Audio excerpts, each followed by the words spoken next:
So we're going to talk about interest rate averaging and what's the best way to structure your mortgages so that you're not going to get stuck on high rates for a long period of time, and then you're also not going to get caught out selecting a 1 year rate and then the next year the rates have skyrocketed and you're going to be exposed to that big change. So a lot of people get confused. Should I pick 1 year? Should I pick 2 years? Should I pick 3 year rate? How should I structure my mortgages? And how do I make sure I'm always getting the lowest rates? And so general best practice is called interest rate averaging. And so what we get is less risk, more reward, and what we're trying to do is measure against having some certainty and accepting there's going to be a little bit of uncertainty. And if I said to you, hey, look, let's pick a 1 year rate, let's go for 4.1%, and then next year, after that expires, it's up to 6 or 7%, what's going to happen is your interest rate expenses are going to almost double. So that's not going to be a fun time. And what we're trying to do is split that up so that you don't have the uncertainty of not knowing what the rates are and having unexpected costs, but you got the benefit of having the lower rates for a period of time. And so this split is called interest rate averaging, and just the example we're going to look at today is 600,000 of lending, and we're going to put some on 1 year, some on 2 year, and some on 3 year.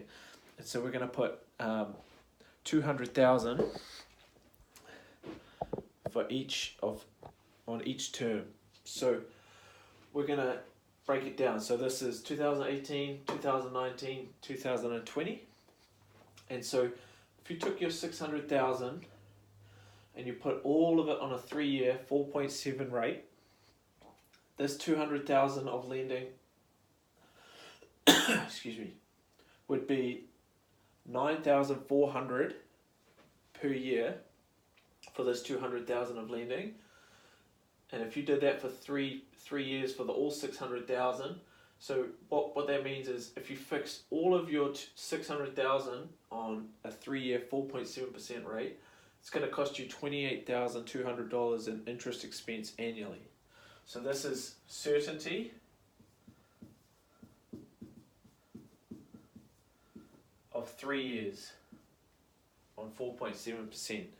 But you say to me, hey, look, I've seen this 4.1% rate, I'd like to take advantage of that.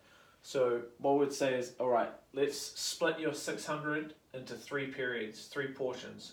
200K on 3 year, 200K on 2 year, and 200K on 4.1% for 1 year.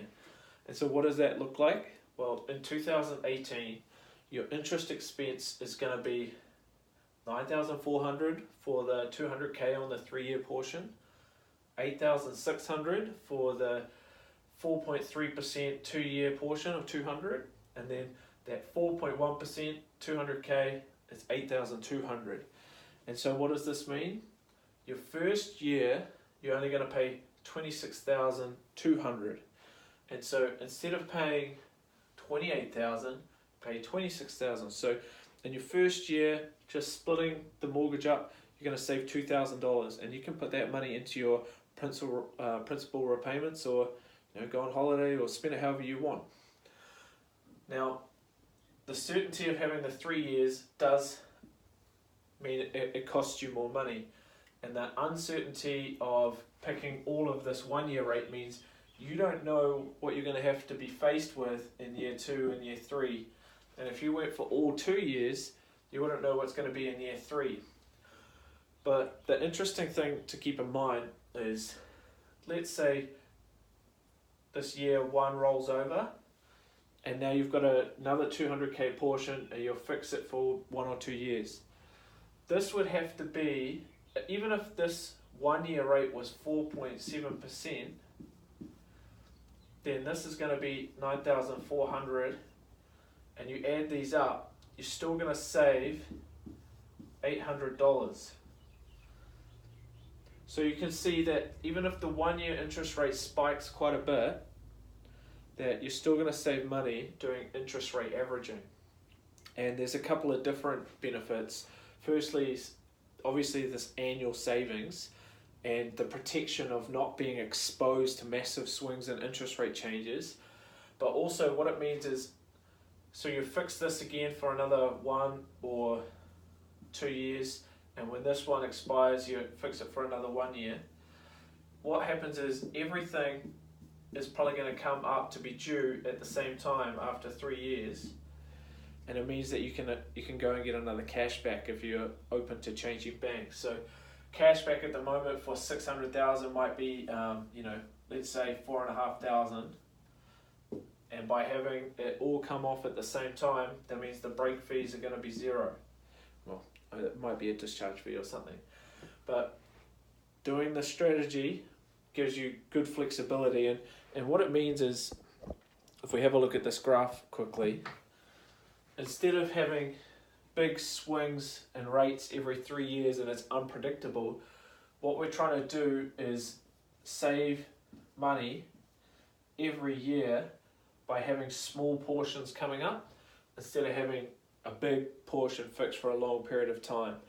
And making these little small increments makes it much easier to get your top-ups approved, and it gives you more negotiation power, because it means that less of your mortgage is going to be liable for break fees, and you get to talk to your mortgage advisor or banker a little bit more often, which, despite the frustrations, is actually probably an advantage. So hopefully I've explained interest rate averaging well. I'll try and summarize the points in below.